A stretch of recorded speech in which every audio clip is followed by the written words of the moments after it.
समय परे ओछे बचन सबके सहे रहीम। सभा दुशासन पट गहे गदा लिए रहे भीम।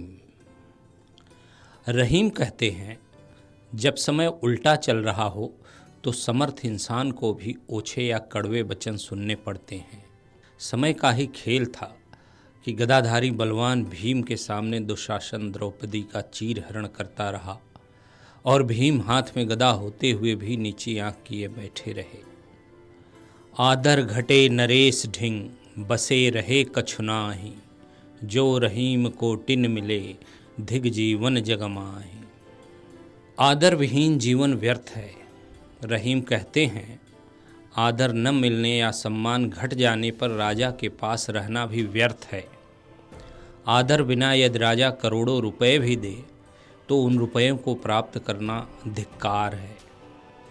सीत हरत तम हरत नित भुवन भरत नहीं चूक। रहीमन तहि रवि को कहा जो घट लखै उलूक। रहीमन तहि रवि को कहा जो घट लखै उलूक। जो शीत हरता है, अंधकार का हरण करता है, अर्थात अंधेरा दूर भगाता है, संसार का भरण करता है। रहीम कहते हैं, उस सूर्य को अगर उल्लू कमतर आंकता है तो उस सूर्य को क्या फर्क पड़ता है। तात्पर्य यह कि महान लोगों की महानता पर ओछे इंसान के कहने से कोई आँच नहीं आती। बिगड़ी बात बने नहीं लाख करो किन कोय।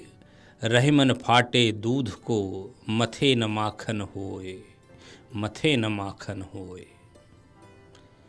जैसे एक बार दूध फट गया तो लाख कोशिश करने पर भी उसे मथ कर मक्खन नहीं निकाला जा सकता। उसी प्रकार किसी की नासमझी से बात के बिगड़ने पर उसे दोबारा बनाना बड़ा मुश्किल होता है। इसलिए रहीम कहते हैं कि मनुष्य को हमेशा सोच समझकर व्यवहार करना चाहिए। पावस देख रहीम मन कोइल साधे मौन। अब दादुर बक्ता भये हमको पूछत कौन। अब दादुर बक्ता भये हमको पूछत कौन।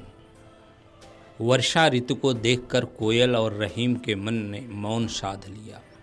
वर्षा ऋतु देखकर कोयल और रहीम के मन ने मौन साध लिया। अब तो मेढक ही बोलने वाले हैं, हमारी तो कोई बात ही नहीं पूछता।